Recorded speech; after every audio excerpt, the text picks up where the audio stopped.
On today's show, the Ottawa Senators' top prospect, Carter Yakemchuk, officially signs with the Ottawa Senators. And we also have a SensCentral Citizen. It's Marc. Marc tells us about falling in love with the Sens while watching a Chris Neil fight, why Jake Sanderson will be the X Factor this season, and why the Sens should still sign one more defenseman. This is Locked On Sens. Here we go. I'm Jake Sanderson. I'm Tim Stützle, and you're listening to the Locked On Senators podcast. You're Locked On Senators, your daily podcast on the Ottawa Senators. Part of the Locked On Podcast Network, your team every day.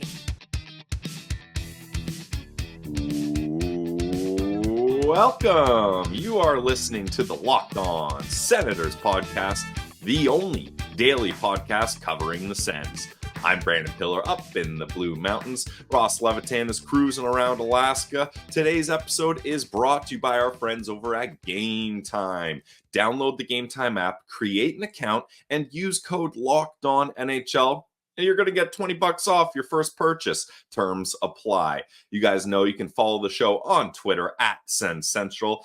On Instagram, lockedon.senators. The show is free and available wherever you get your podcasts, including on YouTube. Today is August 7th, and the 7th overall pick in the 2024 entry-level draft signs with your Ottawa Senators. It's Carter Yakimchuk. I mean, I don't think anyone was worried about this happening, but it's a relief just to have it done and signed. Carter Yakimchuk certainly was excited about signing this deal. Steve Staios was excited about signing this deal. Staios said, quote, Carter has a bright future ahead of him. He's an offensively gifted defenseman who's competitive and who has an NHL-ready shot. With continued development, we expect him to become a key member of our defense corps for many years to come. That's music to Sens fans' ears. And Carter Yakimchuk has been a part of the Calgary Hitmen defense corps for years, 3 years to be exact, including last season where he lit it up. In 66 games, he had 30 goals for a defenseman, nuts, 41 assists, good for 71 points, and then throw in 120 PIMs in the mix just to keep things interesting as well.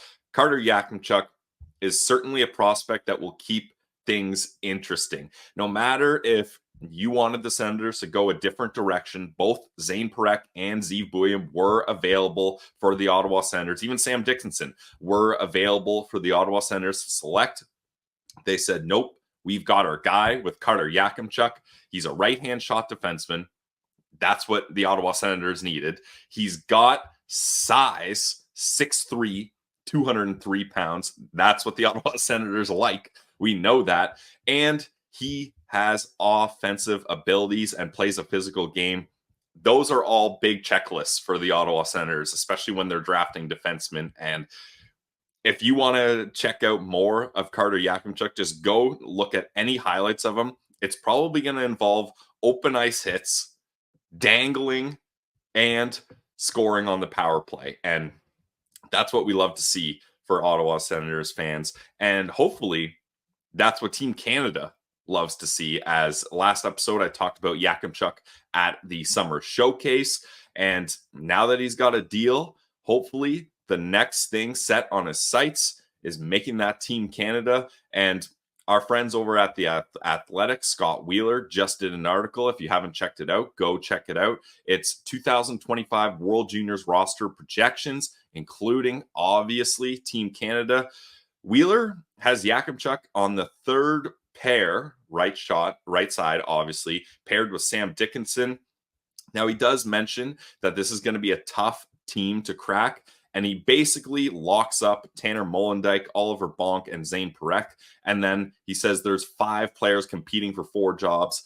I got a good feeling that Carter Yakimchuk is going to be able to get one of those jobs, even though, as Wheeler writes, he had an up and down week. But man, we need Carter Yakemchuk playing in Ottawa wearing a Team Canada jersey when the World Juniors come around, because that would just be a perfect little appetizer for Sens fans for what's to come in the future. So congratulations to Carter Yakemchuk officially signing his entry-level deal with the Ottawa Senators, and he's got to be excited about it. The Senators put out that video showing how excited he was to sign that contract, maybe almost as excited as he was getting to meet the Locked On Senators podcast. If you're watching on YouTube, I pulled up the picture of Ross and I meeting Carter at the Sphere.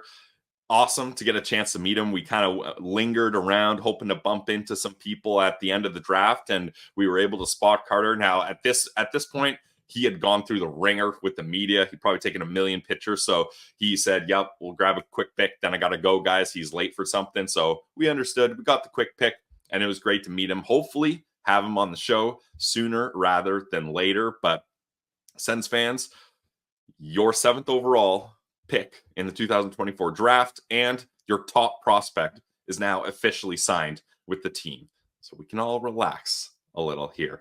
Speaking of relaxed, our SensCentral Citizen, Marc, is definitely a relaxed guy. He's in his backyard doing this segment of SensCentral Citizens. We love doing this because we never know what to expect. Most of the time we haven't met citizens, and Marc was an absolute beauty. We go about half an hour with Marc because it was just such a great chat. So definitely get excited for this SensCentral Citizen. So after the break, we're going to kick it to Marc, our SensCentral Citizen. It's the Locked On Senators podcast, your team every day. Today's episode is brought to you by our friends over at Indeed. We're all driven by the search for better, but when it comes to hiring, the best way to search for a candidate isn't to search at all. Don't search, match with Indeed. If you need to hire, you need Indeed. Indeed is your matching and hiring platform with over 350 million global monthly visitors, according to Indeed data, and a matching engine that helps you find quality candidates fast. Ditch the busy work. Use Indeed for scheduling, screening, and messaging so you can connect with candidates faster. Join more than 3.5 million businesses worldwide that use Indeed to hire great talent fast. And listeners of this show will get a $75 sponsored job credit to get your jobs more visibility at Indeed.com/locked-on. Just go to Indeed.com/locked-on right now and support this podcast by saying you heard about it on the Locked On Senators podcast. Indeed.com/locked-on. Terms and conditions apply. Need to hire? You need Indeed. This episode is also brought to you by our friends over at the GLEBE Central Pub. You guys know the GCP is the Locked On Senators podcast favorite bar in Ottawa. Anytime we come to the nation's capital, you know you can see us at the GLEBE Central Pub. The GLEBE Central Pub is your neighborhood pub in the heart of the Glebe. Awesome location, great food, great people, great drinks. They love having Sens fans in their bar. We've done live shows before. We've done meetups there. We love hanging out at the Glebe Central Pub, and you should too. Visit them at 779 Bank Street and let them know that the Locked On Senators podcast sent you. They got trivia. They got live music. They got so much fun stuff happening this summer, anticipating for the Ottawa Senators season to start. So go check them out today, guys. And as Ross likes to say, the vibes are free at the GCP. Now let's get to our SensCentral Citizen. It's Marc. All right, we now welcome on this week's SensCentral Citizen. We're heading to beautiful Prescott, Ontario, where we find Marc Burnham. Welcome to Locked On Sens. How you doing today, sir? Yeah, thanks for having me, guys. It's been a long time getting on here, but I'm glad to be on now finally and looking forward to talking some Sens with you guys. Well, I love the timing of it too, Marc, right? The dust is settled. All the moves have been made. We think heading into August. What's your assessment of the offseason so far? Well, for me, I think they need to find a bottom pairing defenseman to kind of insulate Clevin. That's the big thing for me. I think that just kind of giving him that spot right off the hop might be, I don't know, might be a little bit too rich for my blood just because, you know, we're trying to get in the playoffs. We're trying to make sure that we're a well-established team. And I'm not the biggest fan of bringing in rookies that, you know, have only had one season of AHL experience that, you know, I'd really like more veteran presence back there is where I'm getting at with this. So maybe a guy like a Kevin Shattenkirk or somebody like that that's out there in the FA market that, just gives Clevin that competition, I guess you could say, in camp, that he has to earn it. So that'd be a big thing for me. And then obviously there's a bit of a gaping hole at 4C right now. We don't know if that's going to be Unique or Goddard or who it's going to be there. So we'll see as time goes on. But I mean, ultimately the top 9 looks good. I really love our forward group. Obviously Perron doing this to this guy wasn't the biggest moment in Sens history to look back on fondly, but glad that he's part of the crew now. And he seems like a great guy. Seems like he's going to really help out the kids. So I'm just glad to see that they got somebody to help support G, because ultimately having just one kind of seasoned vet on the team wasn't enough last year, as we saw. As it seemed like any time that we'd have struggles, they just cascading failures one after another. So kind of having that extra veteran leadership in the lineup is something I'm looking forward to. And obviously the elephant in the room is Marc.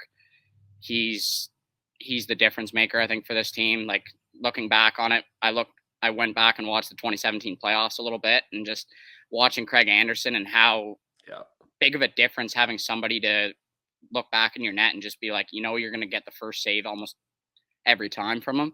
That's something that we can't even say in the last 3 or 4 years, right? Like, there'd be times last year where they'd come across the blue line and just throw muffins from the top of the circle, and Korpisalo would miss it with his glove. So like, we can't have that anymore. So ultimately having that stabilizing presence of Marc, I think is what this team needed.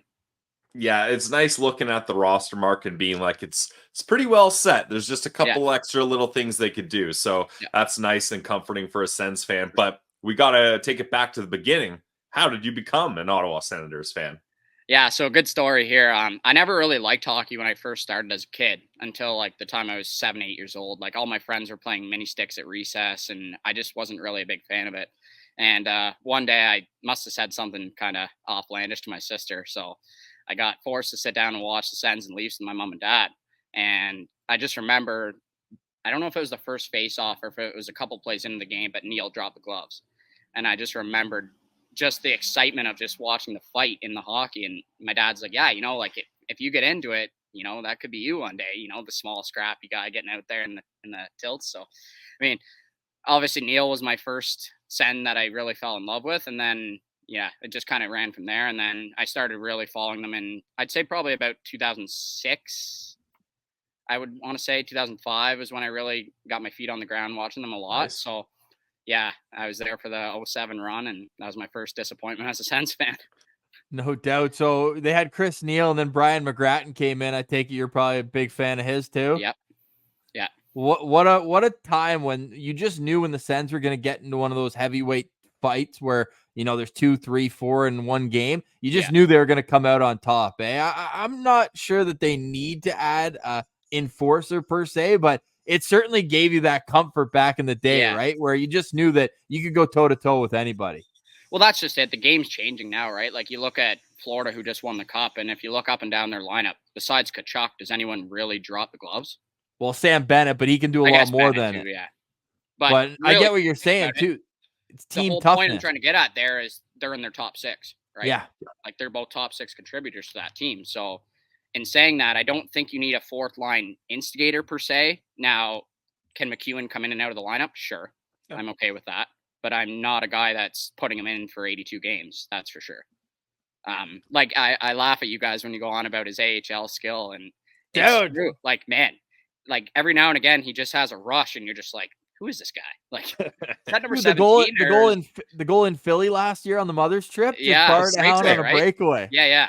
Just sniped it breakaway. Yeah, I remember that. Sick. That was sick, man. So looking back to that 06-07, right when you came in, those are arguably the 2 best seasons in Sens history. Yeah. Offensively, bananas numbers. You look the Heatley, Spezza, Alfie, even like the 6, 7, 8 guys on the team had 50+ points. Yeah. So what was it about those 2 teams that really caught your attention outside of the ability to be tough and handle themselves physically?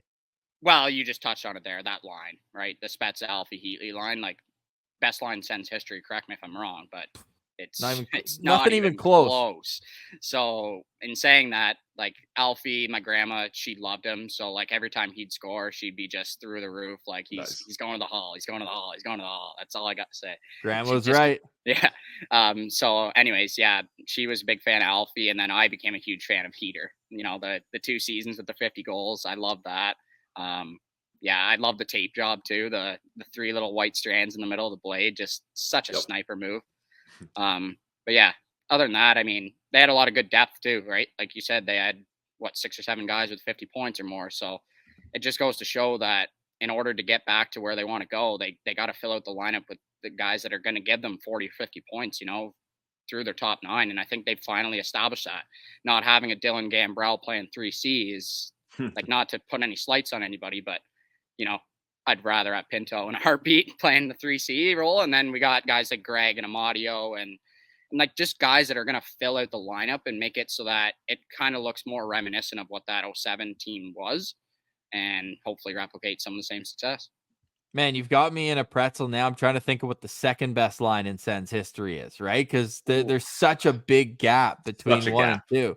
Like, there's nothing even close. Like, was it that 2011, 2012 where Spets and McCulloch popped off and McCulloch made the All-Star game and had 35 goals? Yeah. Who's the third person on that line, though? I was going to say, would it be crazy to say Norris, Batherson, Kachuk, the one year where they absolutely tore it up together? Like, I think it was Alfie to answer your question, Pilsy, on the right side there with those two, because it was right after the Heatley trade or a couple of years later, so McCulloch was still there. You're saying the kids line during the year they were wearing the jersey you're rocking now, that I got reverse retro on right now, and that year I fell in love with him, right? And then he signed that ticket, and then ever since it's injuries and I know and stuff. Like, I want to just chime in for a second on whether I think he should play the wing or center. I think he should play the wing. I'm team wing, and I'm saying that simply because he's a shooter who can skate, right? Like, you don't see those very often, that those are their 2 defining attributes.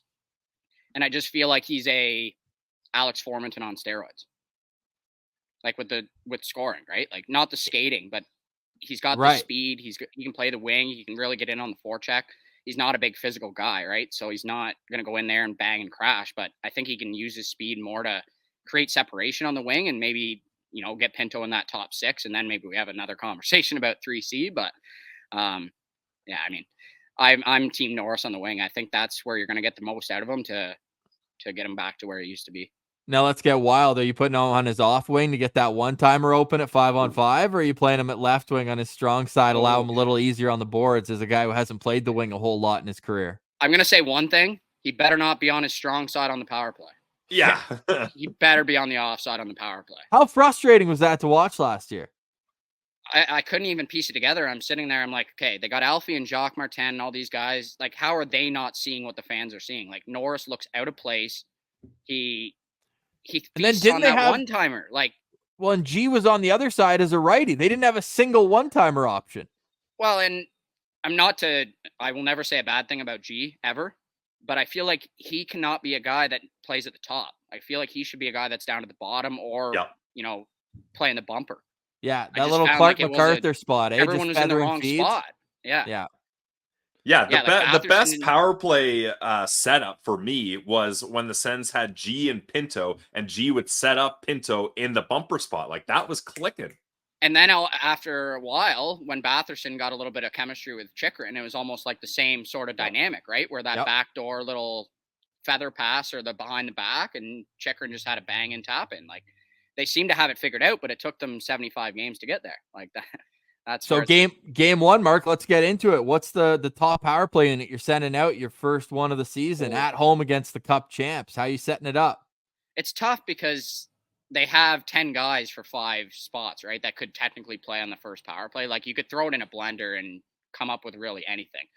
I think you got to have Timmy and Brady to start. Like, that's, well, Brady's in front of the net. That's in an absolute statue. Yeah. Like, that's in however you can make that as permanent as possible, that's where he's got to be.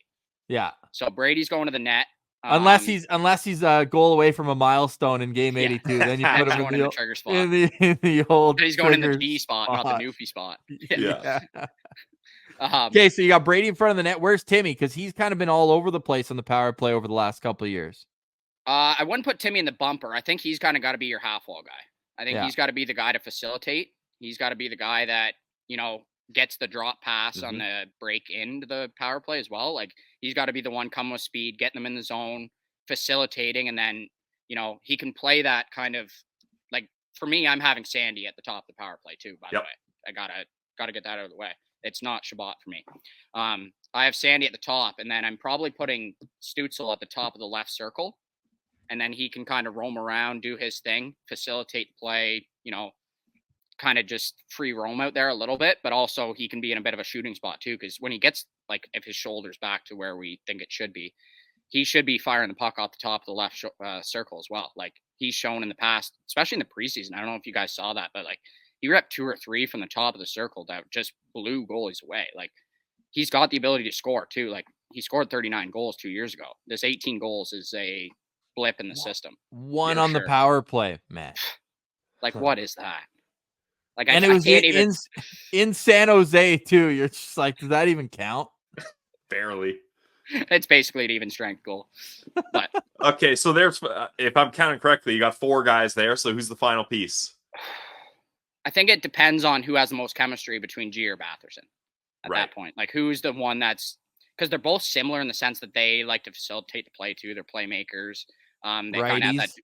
What's that? They're both righties too. Yeah, they're both righties too, and they have that dual threat. Like, G's a sneaky good goal scorer when he wants to be, but I think you got to put him with Pinto on that second unit, just like you said, because of that chemistry. And then it gives Shabby some guys to play with too, right? Like, it's not just going to be your Gregs and Amadios and Perrons, like all your third line or second line wingers. He's going to have 2 legitimate top 6 players to play on the power play with too. So yeah, I think that's where I go. And then I put Greg in front of the net probably on that unit, just because he's a little shit disturber and, slap shot from the crease if you want. Like, anywhere you want it. Yeah.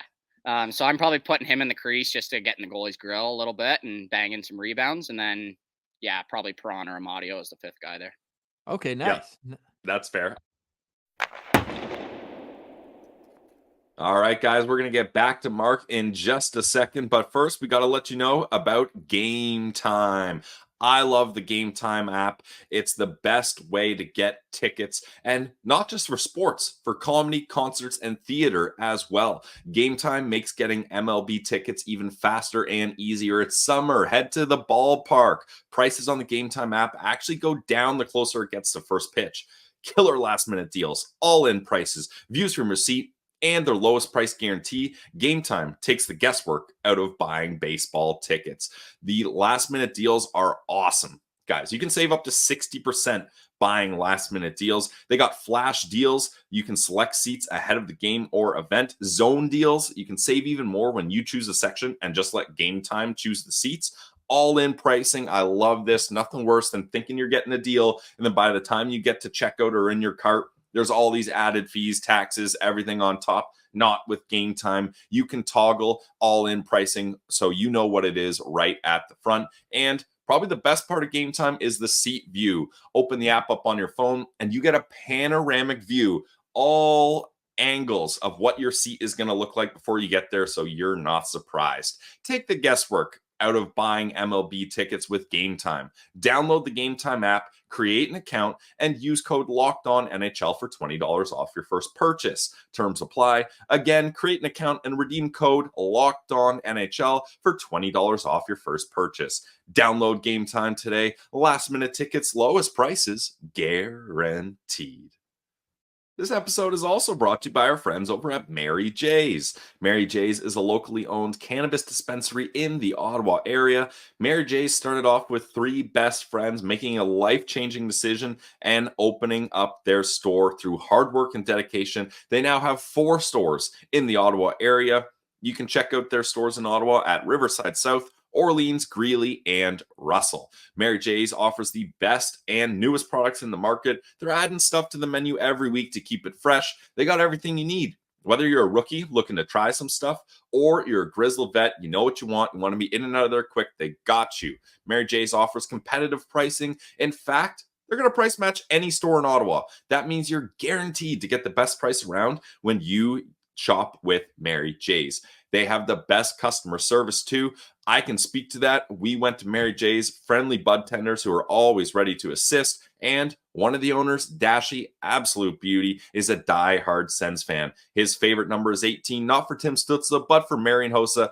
That's how long he's been a Sens fan for. So go to one of the stores, say, what up to Dashy, and pick his brain about the Sens and all the latest, greatest products that Mary J's has to offer. Check it out today, guys. Mary J's Dispensary. Now, let's get back to our SensCentral Citizen with Marc.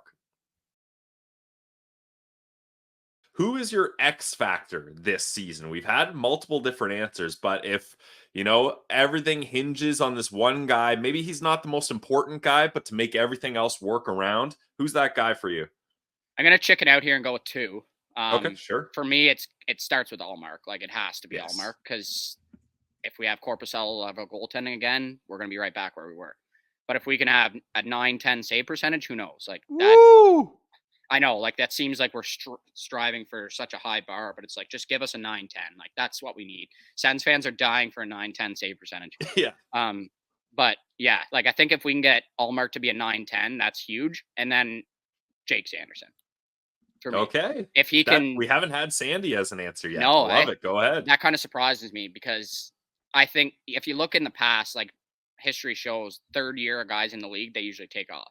Yep. And especially for young defensemen, like, when they're coming in, it takes them a few years to get their feet under them, especially offensively. He's already a stud defensively. He's probably been my favorite defensive defenseman in my time watching them already. Like, he's that close to being at the top. And that's simply because he's so polished beyond his years. He's so refined, right? Like, so that way, if he gets on that top power play, clicks right off the hop, gets in that 60-70 point range, and is a plus level guy, he gets into a Norris conversation, chances are we're probably in a playoff spot, right? So that's the way I'm looking at it, is you build from the back end out and start with the goalie, and now we got the number one D too. A follow-up question. Who is Sanderson's D partner on even strength? I don't know. I've been like you guys and thrown it in a blender so many times because I don't know, but I honestly, Pillsy, I kind of liked your idea of JVD. I kind of like the balance of the pairs. Like, they got that Nodak connection there a little bit. And I just think that we've seen the best out of Shabbat with Zub. So maybe that's where Shabbat can be at his best and really get that offense ticking again. And also carry the puck more without the idea that there's going to be nobody back there to cover for him. Like, Zub always knows where to be. Like, he's just so reliable, so steady. Like, it's funny that the running joke of the team is this, because he's the most basic, simple player on the ice, but he's just so effective, right? Like, he just brings the best out of whoever he's with. And that's where I think Shabbat would be at his best. And then that leaves either Clevin and Jensen. Or I don't mind that. Or if they go out and get like a Shattenkirk, or like I don't know, Justin Schultz or whoever like that, right? Like, somebody that can play that bottom pair. And then the only thing with that is you have two righties, right? Like, but I still think that that's a nice way to set it up. But then, I mean, you can have some fun with it too, because I think Sanderson and Jensen could be a real nice pair. Is there a market that likes defensive defensemen more than the Ottawa Senators? Like, even going back past Zub and Mathot, and then even Anton Volchenkov was a fan favorite. Chris Phillips has his number in the rafters. I was going to say, was first overall pick or second overall pick? First overall pick. Yeah, okay, I thought so. NHL draft. Nobody remembers who goes number 2 though, right? It was Andre Zuzin and then JP Dumont. This was, all due respect, this was maybe a pretty tough draft year. Like a 2012. Like, the first star that I can find on here is, I say star in quotations, is Daniel Briere at 24. Yeah. Okay. Chris Phillips probably still goes 1 in a redraft. Yeah, it's possible. That's close, yeah. But yeah, no, the Sens love their defensive defensemen, and when they went out and got Chychrun, I got extremely excited, because I thought, like, if he can play the right side and can be a two-way guy, like, it's something that, we've had this stigma for years that we need this right shot guy. We need this right shot guy. We need a defensive defenseman. But then when they got this two-way guy that I've seen in the past be a threat at both ends of the ice, I thought, wow, they've actually, adopted a bit of a different philosophy here and went in a different direction. And I thought, it might balance out some of the offense from the back end too, like 50 points Sandy, 50 points Shabby, 50 points Chick. Like, that's what I was thinking coming in the year. And unfortunately it didn't work out that way. And comes to show that, that left side, right side dynamic is important. We've seen that, especially with Shabby. Boys, it's so funny that it's this player of all people who would actually go first overall in the 1996 redraft. Another defenseman loved in Ottawa. I think Zdeno Chara probably goes number one.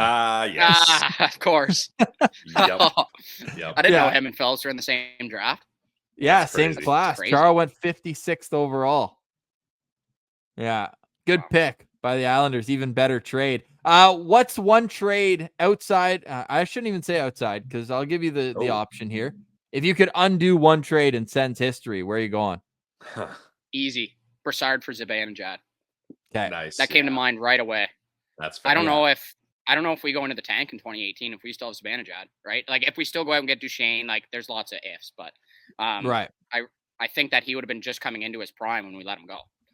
Unfortunately, and that's the sad. How about having to throw in the extra pick? Yeah, And second for a sixth or second for a seventh. Sixth, I think, or seventh, something low.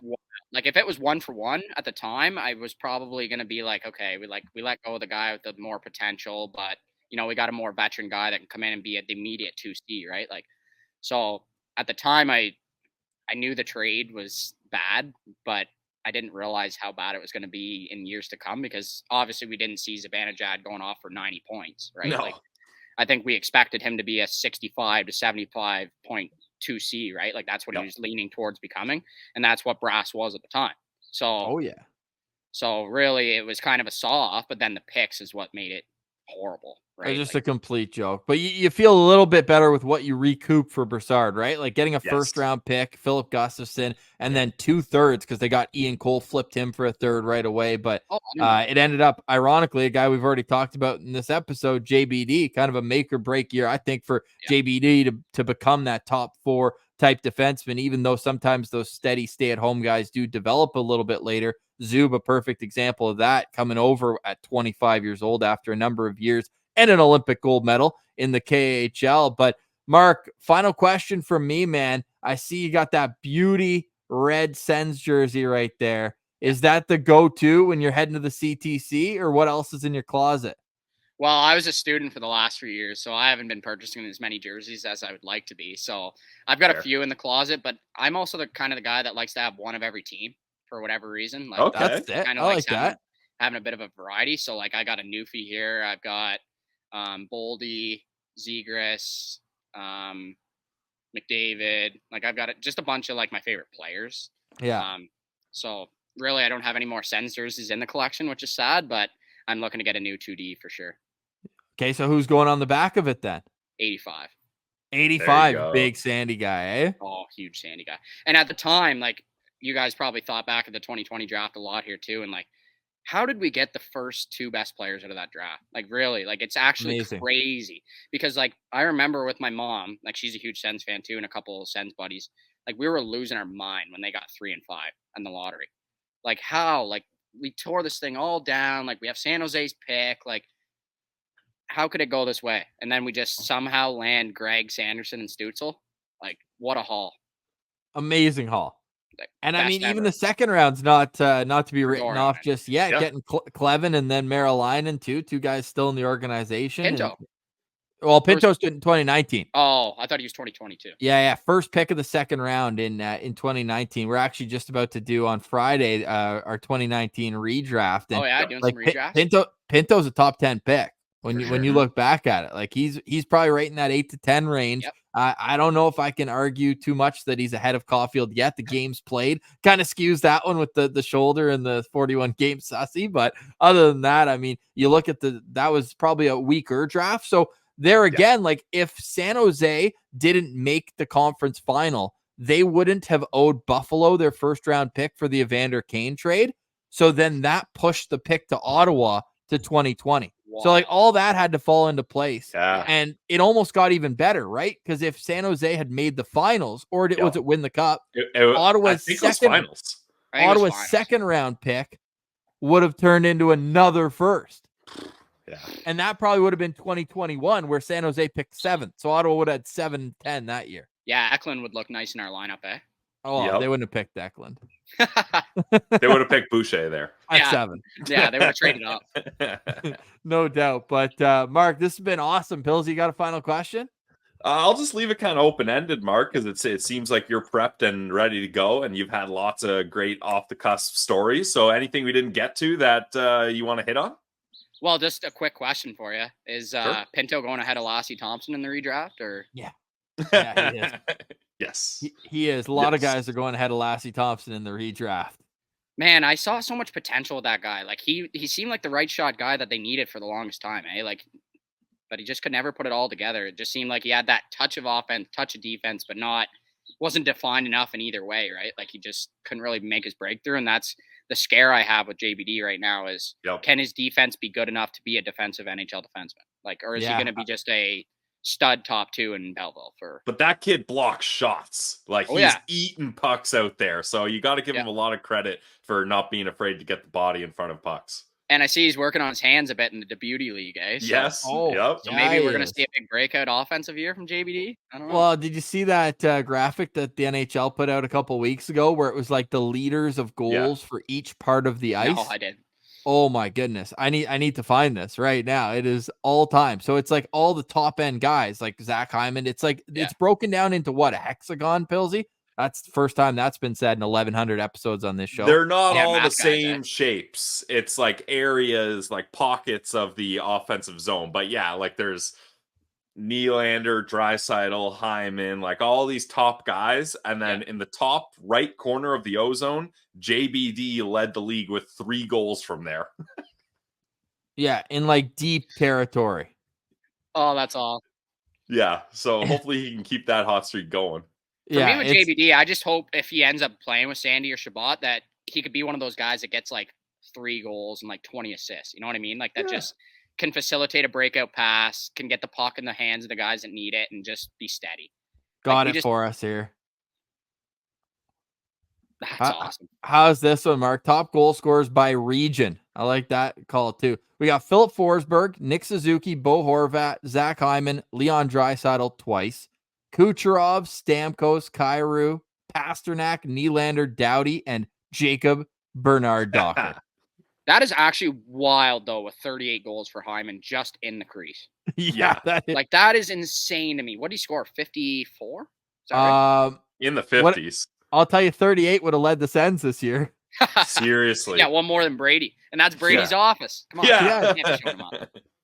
No doubt. And I like how if people are just like, oh, JBD only scored 3 goals, like, that could just be a lucky break. William Nylander's on the other side of that same zone with 3. Yeah, so that's surprising that it's Willie over there too, No doubt. Not a one-timer guy, but so maybe you're right, man. Maybe you're right. Maybe this is the year of JBD to take the next step. Mark, really appreciate you doing this, man. Will we see you at the home opener next year or what? Of course. Of course. I made it a staple for the last few years. I was actually at the draft too. I was looking for you guys. No way. But yeah, I didn't end up spotting you guys. But what was your experience? How'd you enjoy it? Well, I lost my mind when they picked Yakimchuk immediately, but then I calmed down afterwards. Okay. After my wife came back with the beer from the concession stand, I was like, okay, I need that right now. Like, don't know how I feel. Where were you sitting? I was 5 rows up, just in the second level there. Okay, nice. That's a great spot. You would have heard us. Maybe you didn't see us, but you would have heard us. Yeah, I'm rattled now. We didn't see you, Mark. What an experience it was, though, there? Yeah. Yeah, no, that was sweet. And then obviously they traded the 25th pick too, which sucked. Yeah. But I don't know how I feel about Letourneau anyways, so we'll see. He's just we were kind of split on him. I liked him a lot more than Pillsy did. I didn't like him. He's a project. Ottawa's got enough projects in the system, right? Yeah, so Elias and all you got to do is open up YouTube, hit the highlights for Linus Ullmark, and it's all good. One hot take to leave you guys with, though. All right. Yakimchuk will lead the World Juniors in points by defenseman.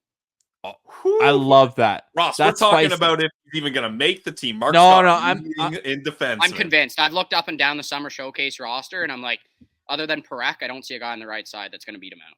Well, so this is being recorded about a week before it's coming out, so I wonder if maybe he's already led the summer showcase by now in points because they're going to play in 4 games, I believe. Yeah. But he was initially paired with Tanner Molendyk, who's a pick of the Nashville Predators. We covered him in the draft a couple years ago, Pills, and he's an unreal skater. So it feels like perfect yin and yang where Yakimchuk can go take those risks offensively and know that he's going to have a guy backing him up. But knowing that he's one of the oldest guys there, and like, I think it's going to be him and Bonk anchoring the right side on D. Like, Bonk, actually, yeah. Bonk's probably your number one guy, right? Yeah. He's got that extra year, but Yakimchuk, to me, like, why wouldn't he be quarterback or not quarterbacking, even being in the shooting spot on the power play? Yep. Yeah, like they could have 4 defensemen go and then just have Perek and Yakimchuk just run the power plays. Dude, that'd be sick. What was it about the pick? Were you just hoping for someone else at that spot leading into the draft like we were? It was just the fact that Dickinson, Perek, and Bouillon were all there. Like all three of them. Yeah. We're like, hey, 5 of the first 7 picks might be D, and then one of them was. Yeah. Yeah. And then when Seattle went with Catton at 8, I'm like, oh my God. Like, it's not even like Seattle was going to take one of them. Like, yeah. So, yeah. I mean, I was team Perek, but I was also team Bouillon. Like, I was so torn between those two. Either would have been great. Oh, yeah. Man. Like, but we like Yakimchuk. We like Yakimchuk. He's going to be fun. Yeah. Like, I just think with Yakimchuk, there was just 2 or 3 more holes that need to be filled before he can be an NHLer, where Perek and Bouillon, they just, Perek. If he turns into an all-star, Yakimchuk, like Shelly Kettles deserves a raise. For sure. And I think honestly, it's just, he can smooth out the skating. He has Bouchard potential. Like, I do see that. I do see him running our power play in 4 years. Like, I could see that, where Sandy kind of goes down to the number 2 guy, and they, man, that could be like our Ekholm Bouchard pairing right there. Yep. Yeah. Seriously. That's great, man. Love the insight, Mark. We'll have to do this again down the road. You're not going to the home opener and not finding us like at the draft. We'll have to see you there, give you a cheers, and get fired up for another season of Sens hockey. So appreciate you doing this. You look absolutely just like, that's the perfect picture of an Ottawa summer right here. You got the jersey, you got the lush background behind you, Mark. Really appreciate you doing this, and we look forward to doing it again down the road. Yeah, thanks, guys. This was honestly an honor to do this. I've been looking forward to it for a while, so thanks for doing it.